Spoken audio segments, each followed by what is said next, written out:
ইয়নসো আর তায়ন তাদের ভালোবাসার প্রকাশ করে। অন্যদিকে আমাদের ইমিচু আর ইমিচুর হাজবেন্ডকে দেখানো হয়। ইমিচু যখন তার হাজবেন্ডকে নিতে আসে, তার হাজবেন্ড বলে, তুমি এখানে কি করছো? ইমিচু তখন তার হাজবেন্ডকে বলে, তোমার তো কোরিয়ান ফুড অনেক পছন্দ, এগুলো ছাড়া তুমি কিভাবে বাহিরে থাকবে?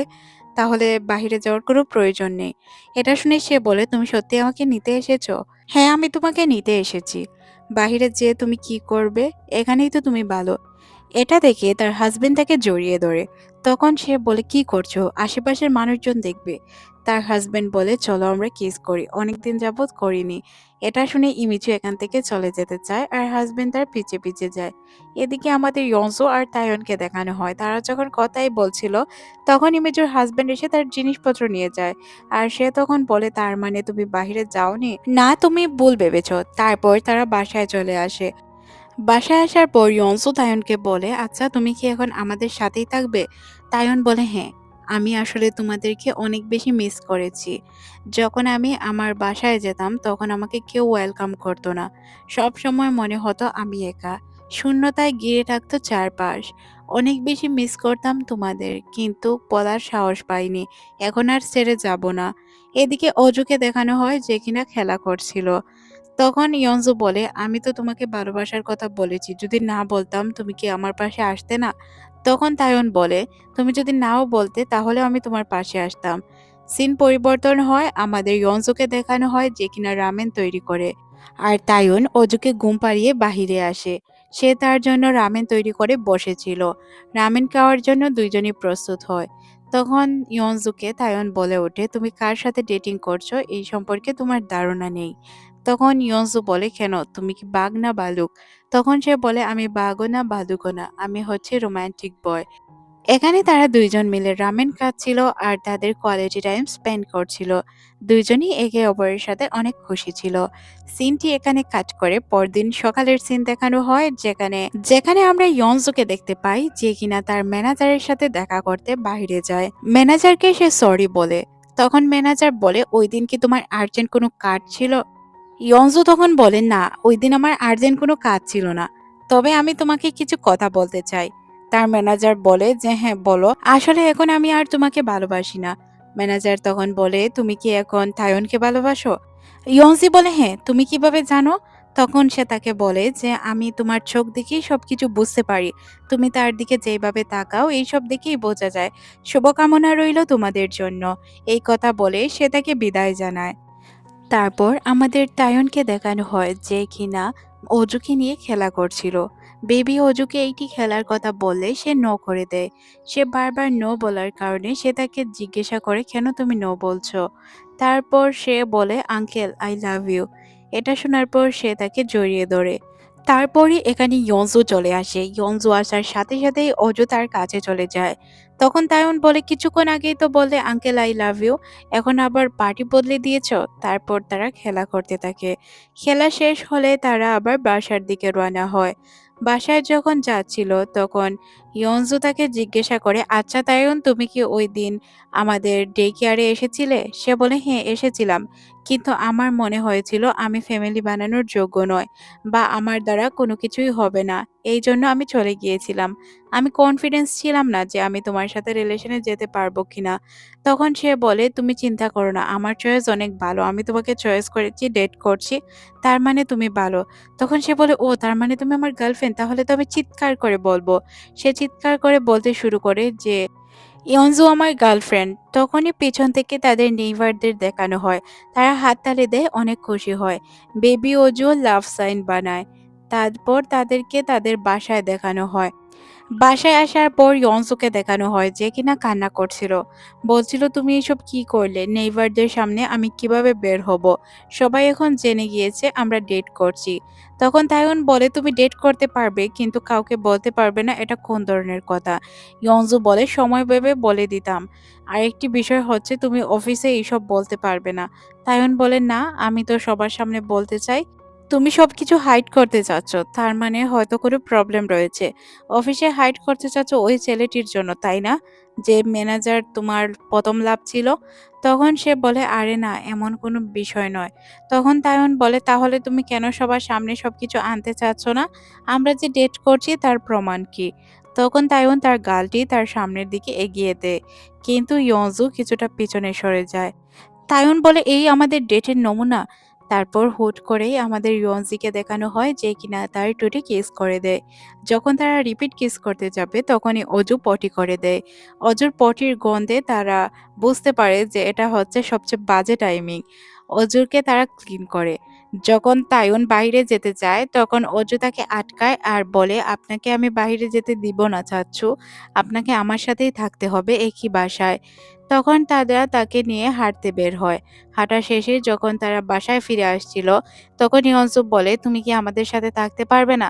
তাইন বলে, "আমি চিন্তা করছি যে এখানে থাকবো নাকি আমি আমার অ্যাপার্টমেন্টে থাকবো। আমার অ্যাপার্টমেন্টে থাকতে ভালো লাগে না, তোমাদের সাথে থাকতেই ভালো লাগে। কিন্তু আমি কনফিউজ।" তখন ইয়নসি বলে যে, "আমরা তো রিলেশনে আছি, তাই না? তাহলে একসাথে থাকলে প্রবলেম কি? আমরা একই বাসায় একই সাথে থাকবো।" দুইজনই এতে অনেক বেশি খুশি হয়ে যায়। সিন পরিবর্তন হয় পরদিন সকালে। আমরা ইমিজু আর তার হাসব্যান্ডকে দেখতে পাই। তারা একটি মিটিংয়ে ছিল। তাদের আচরণ দেখে মনেই হচ্ছিল তারা নতুন প্রেম করছে। কিন্তু তারা যে হাসব্যান্ড ওয়াইফ এটা অনেকেই জানতো না, আবার অনেকে জানতো। এখানে যে ম্যানেজারটি ছিল সে তাকে জিজ্ঞাসা করে, "আপনি না ইউএস যাচ্ছিলেন, হুট করে আবার ফিরে আসলেন?" তখন সে বলেন, "না, আমার মনে হলো হয়তো আমার প্রয়োজন হতে পারে তোমাদের, তাই ফিরে এলাম।" হুট করে ইমিজু বলে ওঠে যে, "আমরা আজ এই স্যুপটি খেতে যাই?" কিন্তু তার হাসব্যান্ড বলে, "এটা না তোমার পছন্দ নয়?" তখন সে বলে, "তোমার পছন্দ, তাহলে আমরা খেতে যেতেই পারি।" এদিকে তাইয়ুনকে দেখানো হয় যে কিনা ইয়নজুকে টেক্সট করে জানাচ্ছিল তার মিটিং শেষ, সে তাড়াতাড়ি বাসায় আসবে। এসব দেখে ম্যানেজার ভাবছিল আমি কোথায় এসে ফাঁসলাম, সব দিকেই শুধু রিলেশন। সিন পরিবর্তন হয় অজুর কাছে। অজু ডে কেয়ারে খেলা করছিল, সে সবাইকে নন আনসার দিচ্ছিল। ডে কেয়ারের ওনার তাইয়ুনকে বলে, "আপনার সাথে কথা আছে।"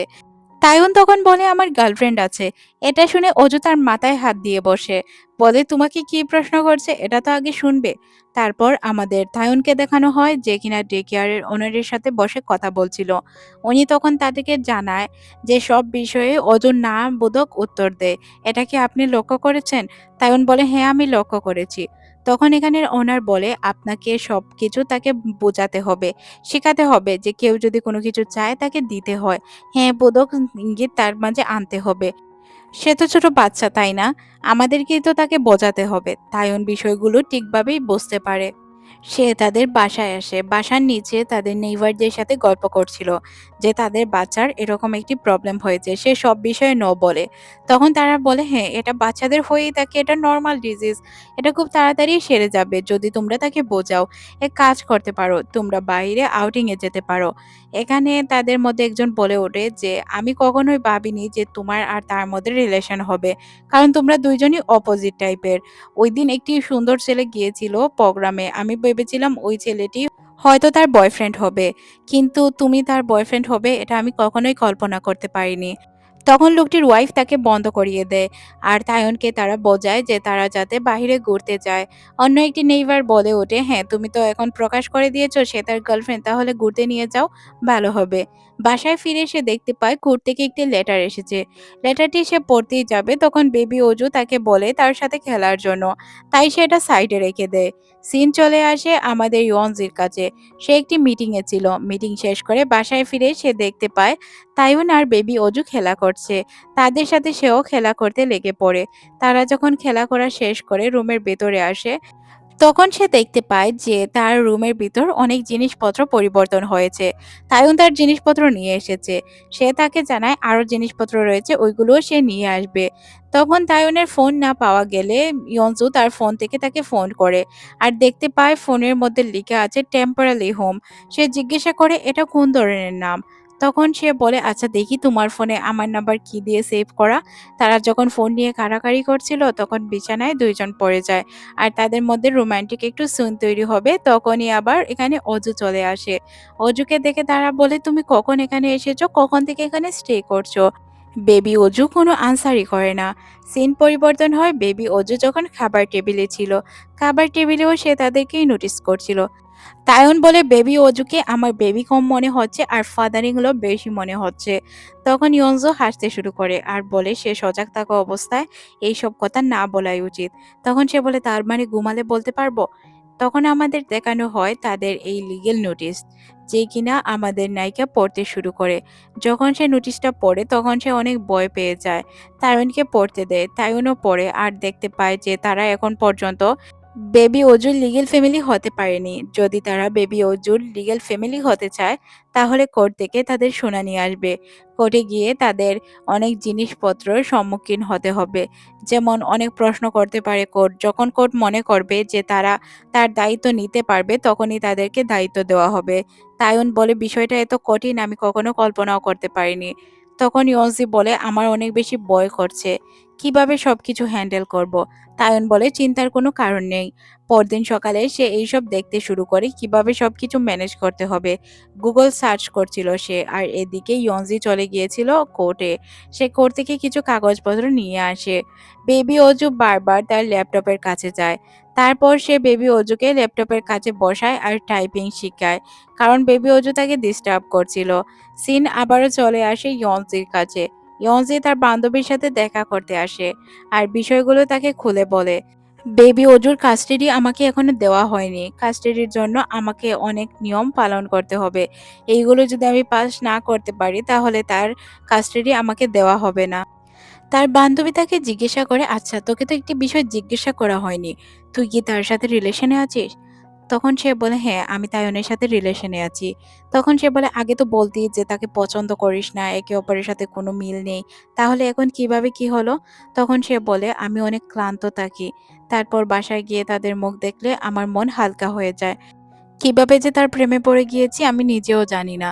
সিন পরিবর্তন হয়, সে বাসায় আসে। অজুকে নিয়ে খেলছিল। তায়ন প্রত্যেকটি বিষয়ে অনেক বেশি সতর্ক। সে টাইমিং অনেক সুন্দরভাবে মেনটেন করে।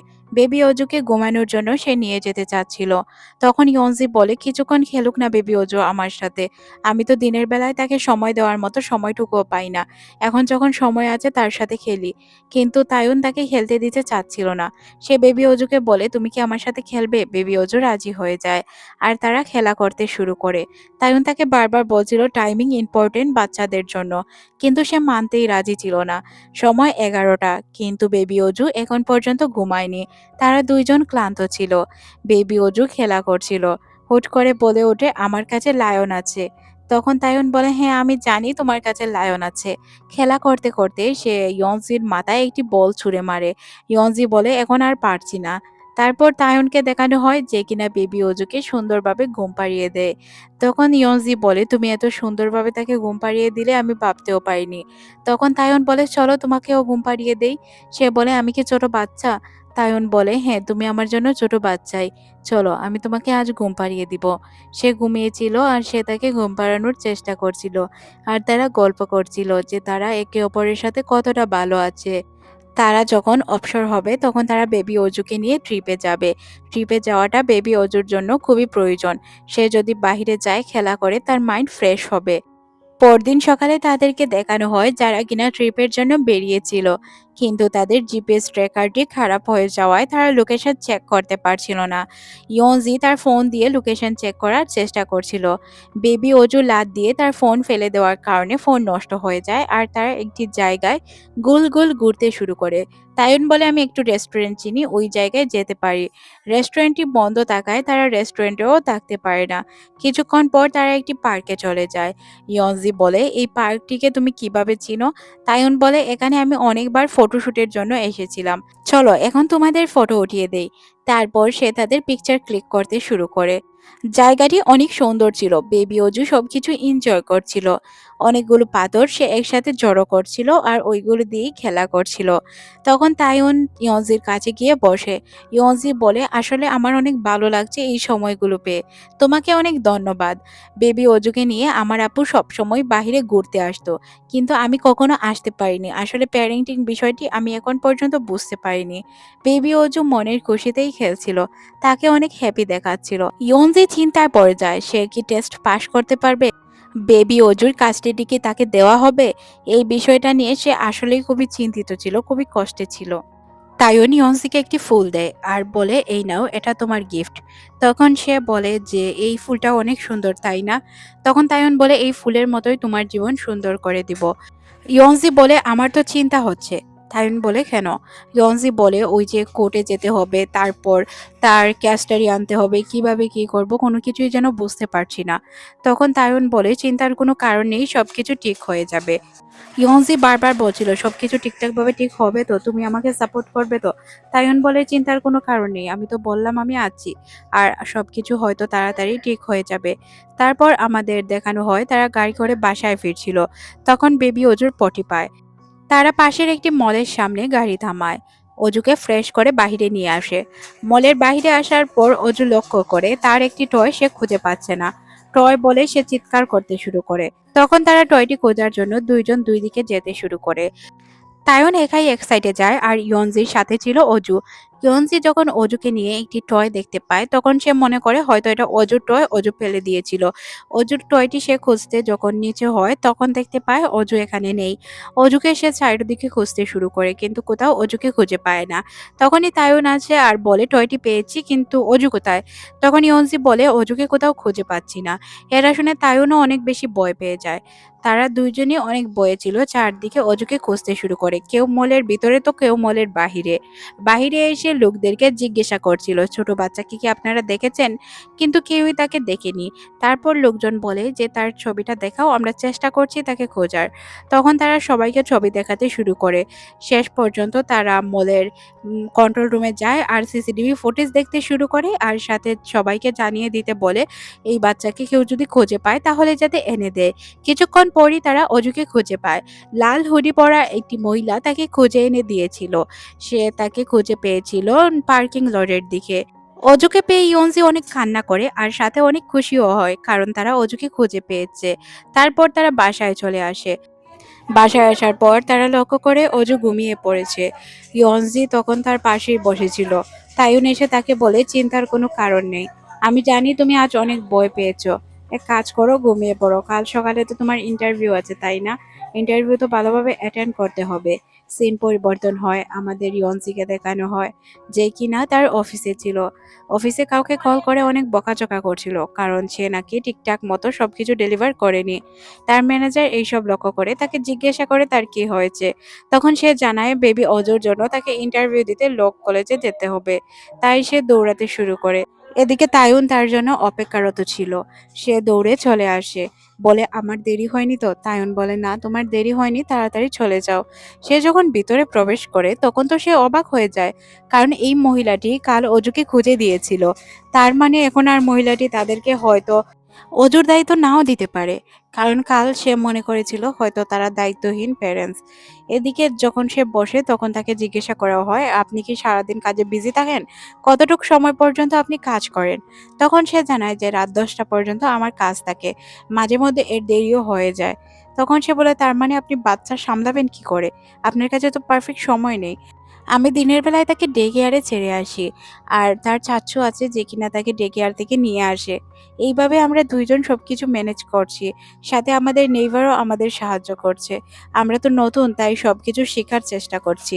তখন মহিলাটি বলে, এক কাজ করুন, ওনাকে ডাক দিন, আমি দুইজনের সাথেই কথা বলতে চাই। তাইউনকে মহিলাটি ডাক দিয়ে নিয়ে আসে আর জিজ্ঞাসা করে, আচ্ছা, আপনারা দুইজন একসাথে কাজ করছেন, তাই না?